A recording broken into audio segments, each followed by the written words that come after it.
देखो last video में हमने क्वेश्चन नंबर 16 तक कवर कर लिए थे, अब हम 15 तक कवर कर लिए थे, अब हम 16 से स्टार्ट करते हैं।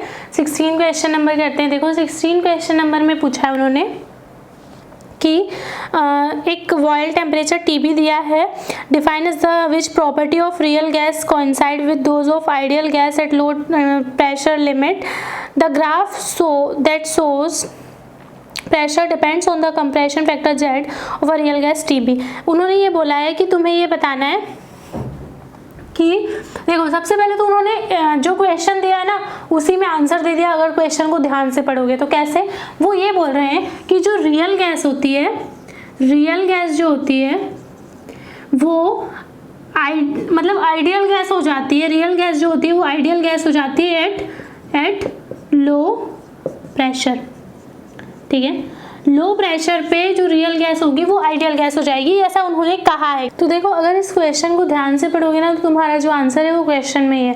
वो ये कह रहे हैं लो प्रेशर लिमिट में हमें बताना है कि कौन सी वाली जो गैस है वो आइडियल की तरह होगी। तो देखो लो प्रेशर लिमिट में ये जो होता है, ये वाला जो कर्व होता है वो हमारे पास किसके लिए होता है, रियल गैस के लिए होता है। अगर मैं यहाँ Z वर्सेस प्रेशर लूँ और लो प्रेशर लिमिट में जो गैस क्या है आइडियल गैस की तरह बिहेव करेगी, वही तो उन्होंने पूछा है। तो तुम्हारा बी ऑप्शन डायरेक्टली करेक्ट हो जाएगा, ठीक है।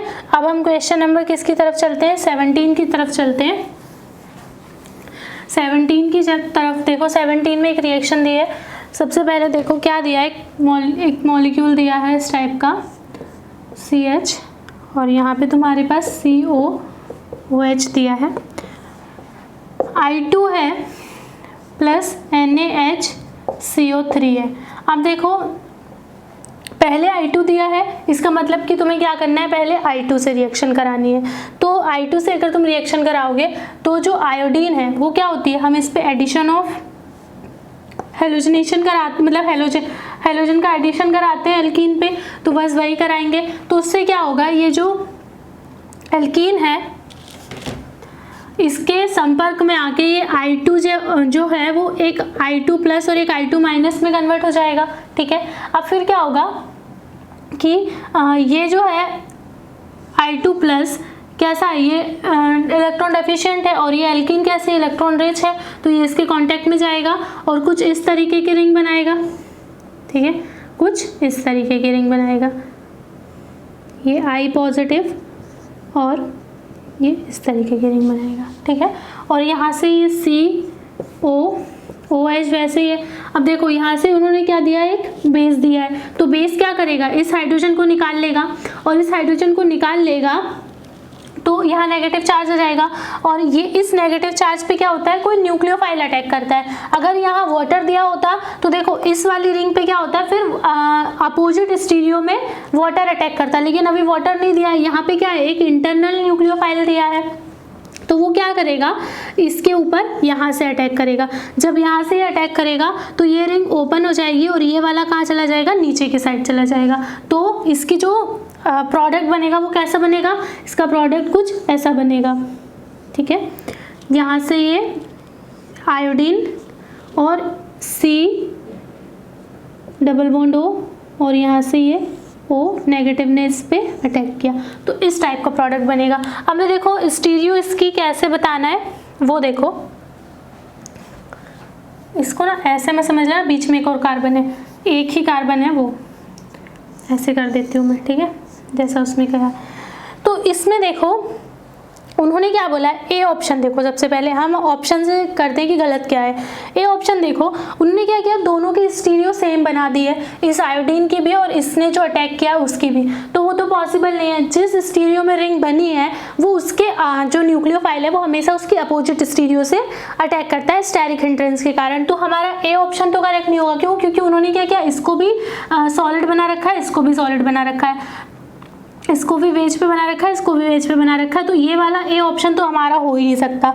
अब देखो बी ऑप्शन में, हाँ बी ऑप्शन में क्या है, ये जो है ऑक्सीजन वो ऊपर से अटैक कर रहा है, मतलब इसको उन्होंने क्या बनाया, इसको वेज बनाया है और इसको डैश बनाया है। हाँ तो ये मैं मान सकती हूँ कि हाँ ये सही है। तो हमारा क्या है, बी ऑप्शन सही है। अब देखो सी क्यों नहीं है, सी में हाँ सी में क्या हो रहा है कि आयोडीन तो नीचे साइड जा रही है, लेकिन जो ऑक्सीजन आ रही है वो पता नहीं क्या ही बना रखा है कि मतलब ऐसे करके पहले ऑक्सीजन ऊपर से आएगी, फिर ऐसे घूम फिर के पीछे से अटैक करेगी। ये तो इसका तो कोई मतलब ही नहीं बनता। सेम एसिड डी है तो इसका भी कोई मतलब नहीं बनता। हाँ, लेकिन मैं ये कह सकती हूँ कि हाँ ये प्रोडक्ट सही है, और इसके साथ अगर कोई इस टाइप का प्रोडक्ट बनता, किस टाइप का प्रोडक्ट, अगर यहाँ से ऊपर ये डैश पे और ये कैसे, ये होती है हमारे पास आयोडीन वेज पे, तो इस टाइप का अगर प्रोडक्ट होता तो ये भी सही था वो भी सही था। अगर एमएसक्यू में पूछते तो ये भी सही था वो भी सही था। क्यों? क्योंकि क्या हुआ, रिंग है ना, रिंग पीछे साइड बन गई, ठीक है। जब रिंग पीछे साइड, इसमें क्या हुआ, हमने रिंग पीछे साइड बनाई तो जो ऑक्सीजन है वो ऊपर से अटैक करने आई। अगर मैं क्या करूँ, रिंग ऊपर साइड बना दूं तो फिर ऑक्सीजन क्या करेगी, पीछे से अटैक करेगी। सिंपल है, तो दोनों बन सकते हैं। अब हम क्वेश्चन नंबर 18 करते हैं। 18 में पूछा है number of D transition expected for the complex this is. तो देखो NH3 twice H2O 4 times plus 2। ये देखो, अब देखो ये दोनों न्यूट्रल लिगेंड है। जब ये दोनों न्यूट्रल लिगेंड है तो यहाँ से हमारे पास कॉन्फ़िगरेशन क्या आया, D9। D9 कैसा है, D9 ये दोनों वीक फील्ड है तो D9 कैसा है, हमारे पास हाई स्पिन है, D9 हाई स्पिन है। अब देखो मैं क्या करूँ, इसका पहले तो डायग्राम बना लूँ। तो ये मैंने बनाया, ठीक है, स्प्लिटिंग डायग्राम। हाई स्पिन है तो 1 2 3 4 5 6 7 8 और एक ये मेरे पास 9। मैंने 9 इलेक्ट्रॉन भर दिए। ये मेरे पास D9 का कॉन्फ़िगरेशन। अभी देखो पूछ रहे हैं कि नंबर ऑफ ट्रांजिशंस तुम्हें बताने। तो देखो ये जो ट्रांजिशन होंगे, यहाँ से यहाँ ट्रांजिशन होंगे क्योंकि यहाँ पे जगह है, यहाँ से ट्रांजिशन यहाँ हो सकते हैं। तो ये देखो कि ये वाला और ये वाला, ये तो पढ़ा ही होगा ना कि जब स्पिन अपोजिट होगी, जैसे मान लो स्पिन का इन्वर्जन नहीं होना चाहिए ट्रांजिशन होते टाइम। अगर ये उल्टा है तो अगर वहाँ उसको उल्टी के लिए ही जगह मिल रही है तो वो जाएगा, अगर इसको वहाँ जाके सीधा होना पड़ेगा तो वो नहीं जाएगा, ठीक है। जैसे मान लो ये सीधा वाला है, ठीक है, इसकी ये जो क्या सीधा उल्टा बोल रही हूँ, सॉरी, क्लॉकवाइज एंटी क्लॉकवाइज है।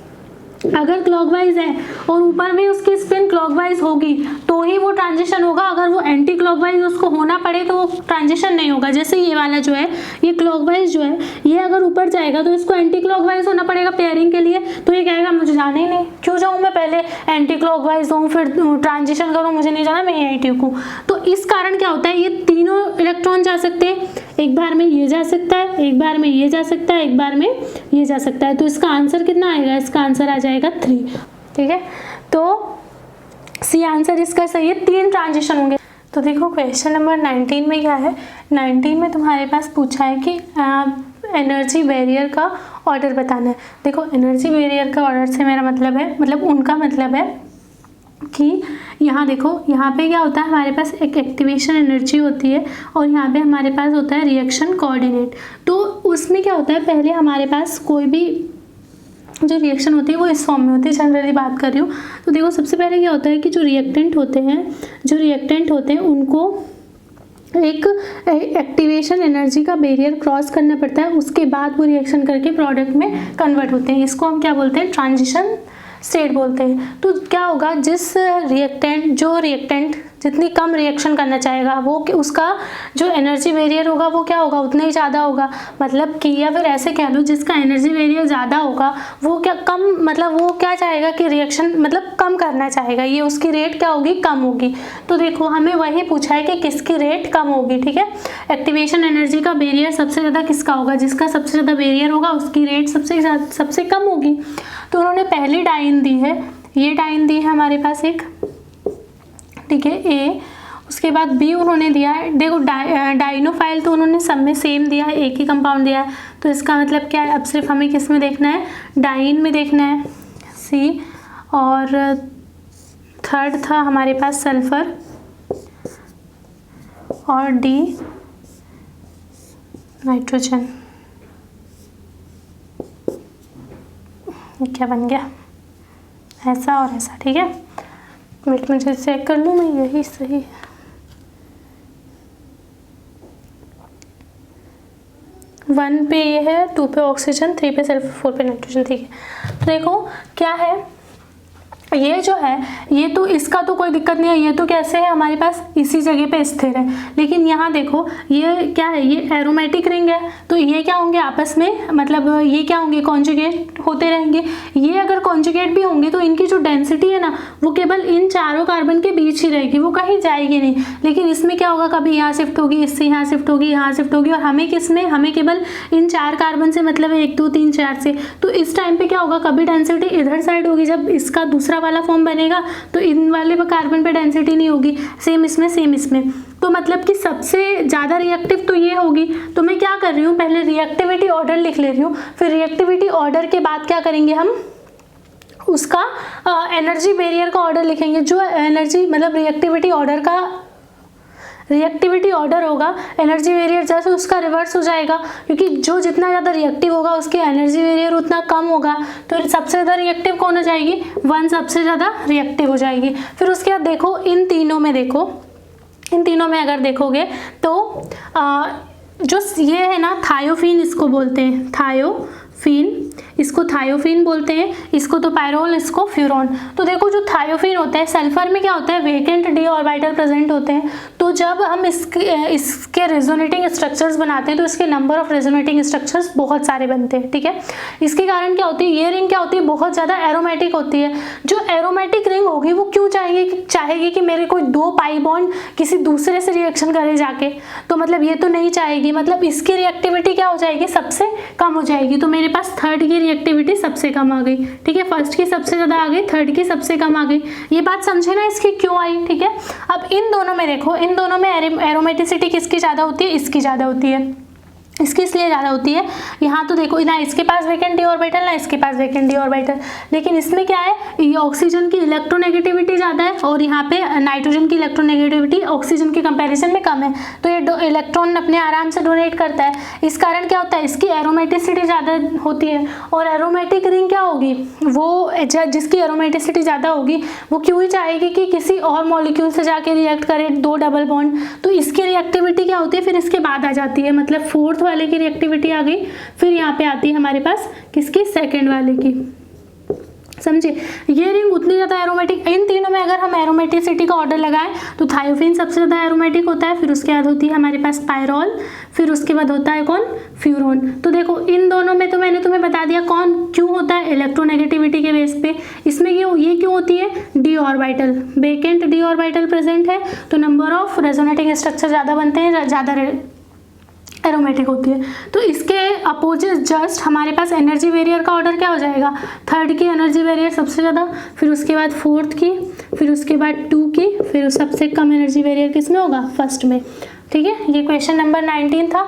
अब देखो क्वेश्चन नंबर 20 में पूछा है कोऑर्डिनेशन नंबर, पूछा है किसका, एल्यूमिनियम का कोऑर्डिनेशन नंबर पूछा है। Coordination number of aluminium, number of aluminium and the number of bridging hydrogen atom in this. तो कोऑर्डिनेशन नंबर और ब्रिजिंग हाइड्रोजन एटम पूछा है। तो देखो ये क्या है, एक BH4 टाइप का मॉलिक्यूल है, इसको ध्यान रखना। देखो इसकी स्ट्रक्चर कुछ ऐसी होती है, यहाँ से हमारे पास hydrogen, hydrogen, boron, hydrogen, hydrogen. ठीक है, एक हो गया। सेम ऐसे हाइड्रोजन, हाइड्रोजन, बोरोन, ये BH4 के जो 4 मॉलिक्यूल लगे हैं ना वो ऐसे लगे होते हैं। ठीक है, 1 2 बोरोन, बोरोन, फिर इधर से हाइड्रोजन और इधर से हाइड्रोजन। ठीक है, सेम ऐसे हाइड्रोजन, हाइड्रोजन, बोरोन, बोरोन और हाइड्रोजन, हाइड्रोजन, इस एल्यूमिनियम पे नेगेटिव चार्ज। तो देखो इसमें क्या पूछा है उन्होंने, कोऑर्डिनेशन नंबर पूछा है, तो कितना हो गया, 1 2 3 4 5 6 7 8। ठीक है, नंबर ऑफ ब्रिजिंग एटम पूछे 1 2, ये ब्रिजिंग एटम 3, मतलब 1 2 3 4 5 6 7 8। तो ये 8 हो गया तुम्हारे पास। तो इसका आंसर क्या हो जाएगा, 8 आंसर हो जाएगा। पता है इसमें क्या मिस्टेक की थी बहुत सारे मतलब स्टूडेंट्स ने, उन्होंने क्या किया था, BH4 एक कंपाउंड है एल्यूमिनियम BH4 का थ्राइस नेगेटिव, ठीक है ये। और एक ये उन्होंने पूछा क्या, एल्यूमिनियम BH4 का 4 टाइम्स माइनस। और देखो ये वाला अगर पूछते ना तो इसमें क्या हो जाता, तुम्हारा दोनों का आंसर मतलब दोनों को क्वेश्चन जो पूछे थे उनका आंसर 6 हो जाता, लेकिन उन्होंने क्या पूछा, ये पूछा, तो इसका आंसर क्या है 8 है। तो बहुत सारे लोगों ने ना दिमाग लगाया, क्या दिमाग लगाया कि ना ये मिसप्रिंट हो सकता है, और मिसप्रिंट है तो अगर हम सही जो हमने पढ़ा है 3 वाला अगर हम 6 लगा के आएंगे तो हमें तो नंबर मिल जाएंगे क्योंकि पेपर में मिसप्रिंट है। लेकिन उन्होंने मिसप्रिंट नहीं, उन्होंने यही पूछा था और इसका 8 ही आंसर आएगा, ठीक है। तो ये ध्यान रखना, ठीक है। मतलब ये वाला है ना थोड़ा प्रचलित टाइप का कंपाउंड है, प्रचलित मतलब इसको ज़्यादा लोग जानते हैं और ये पढ़ाया भी जाता है, लेकिन उन्होंने ये ना पूछ के ये पूछ लिया था और इसका आंसर 8 ही आएगा, ये कोई मिसप्रिंट नहीं है, ठीक है, ध्यान रखना ये बात।